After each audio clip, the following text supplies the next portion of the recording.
Sir, இந்த wealth கிரியேஷனுக்கு நீங்க நல்ல டிப்ஸ் கொடுப்பீங்க, கைடன்ஸ் கொடுப்பீங்க அப்படின்னு சொல்லிட்டு ஊருக்குள்ள சொன்னாங்க. அதான் உங்களை பார்த்துட்டு போலாமா தான் சார்.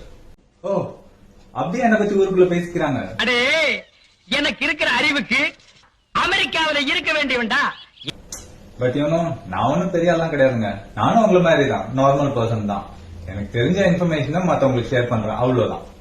சார், உங்களை போல பெருந்தன்மையான ஆளுங்களை பாக்குறது ரொம்ப சந்தோஷமா இருக்கு சார். உனக்கு தெரியுது, நம்ம ஊர் ஜனங்களுக்கு தெரியலையே. நான் வெல்த் கிரியேட் பண்றதுக்கு என்ன பண்ணணும் அதை நீங்க சொல்லுங்க சார்.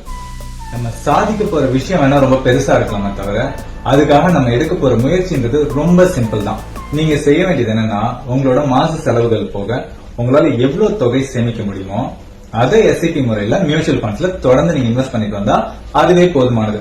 என்ன ஒரே ஒரு விஷயம் நீங்க தொடர்ந்து கடைபிடிக்கணும் அப்படின்னா, உங்களோட வசதிக்கு எவ்வளவு முடியுதோ அதை ஸ்டெப் அப் முறையில நீங்க இன்க்ரீஸ் பண்ணிட்டே வந்துட்டீங்கன்னா டவுன் த லைன் பாத்தீங்கன்னா ஒரு 5 வருஷம் 10 வருஷம் 15 வருஷத்துல உங்களோட வெல்த் வந்து கிரியேட் ஆயிட்டே வரும். ஒரு 5 லட்சம் 10 லட்சம் 15 லட்சம் அது ஒரு பக்கம் க்ரோ ஆயிட்டே இருக்கும். அப்ப நீங்க எதிர்காலத்துல வாழ்க்கையோட எந்த பிரச்சனையும் தைரியமா எதிர்கொள்ற மாதிரி ப்ரிப்பேர் ஆயிடுவீங்க, அவ்வளவுதான்.